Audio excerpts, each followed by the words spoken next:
Samantala, ang isang taong mananampalataya kay Allah subhanahu wa ta'ala, kapag dumating sa kanya ang kanyang ajal, ang kanyang kamatayan, ang bababa sa kanya ay ang mga malaika, kasama si Malakul Maut, na ang kanilang mga mukha ay napakaliwanag.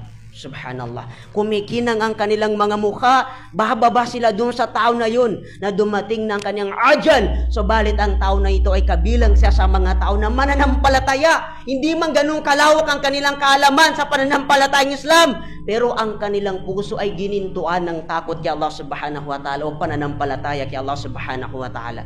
Kaya kapag kukunin na ni Malakul Maut ang buhay ng tao na yun na may takot kay Allah subhanahu wa ta'ala, ang sasabihin ni Malakul Maut sa kanya, ya ayyatuhan nafsu tayyibah, o ikaw na kaluluwa, ikaw na buhay na isang malinis na buhay, isang malinis na kaluluwa. Sabi ni Malakul Maut, ukhruji ila maghfiratin minallahi wa ridwan, lumabas ka na sa akin, sabi ni Malakul Maut, patungo sa kapatawaran ni Allah subhanahu wa ta'ala at habag ni Allah subhanahu wa ta'ala sa kanyang mga mananampalataya.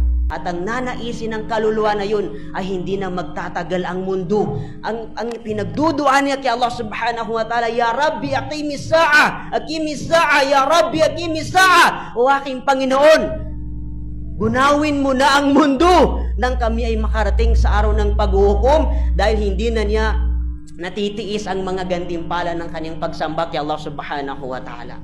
Gustong-gusto na niyang makamit ang paraiso ni Allah subhanahu wa ta'ala. Kaya sabi ni Allah subhanahu wa ta'ala sa suratul Fussilat, para doon sa mga tao na yun na may pananampalataya kay Allah subhanahu wa ta'ala, nagtaubat sila kay Allah subhanahu wa ta'ala, kapag dumating sa kanila ang kanilang kamatayan, kinukomfort sila ng mga malaika ni Allah subhanahu wa ta'ala.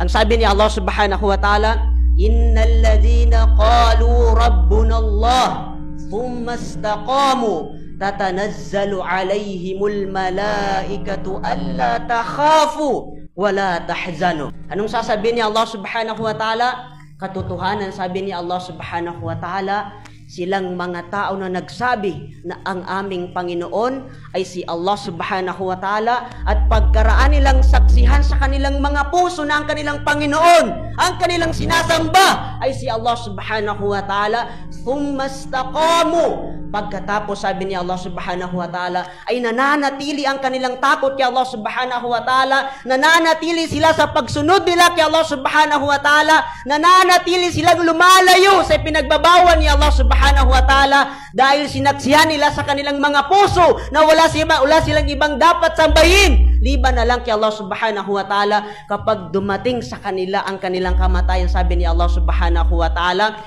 bababa sa kanila ang mga malaika ni Allah subhanahu wa ta'ala, na ito ay inutusan ni Allah subhanahu wa ta'ala upang bigyan ng comfort yung tao na yun ay isang mananampalataya kay Allah subhanahu wa ta'ala. Pagdating ng mga malaika, ang kanilang sasabihin, la takhafu wa la tahzanu, huwag kang mangamba, sabi ng mga malaika, at huwag kang matakot, sapagkat kami ang bahala sa inyong pamilya, sa inyong mga mahal sa buhay na iyong maiiwanan sa mundo. At nandyan sabi ng mga malaika, ang paraiso ni Allah subhanahu wa ta'ala na ipinangako sa iyo ni Allah subhanahu wa ta'ala nung ka nasa mundo.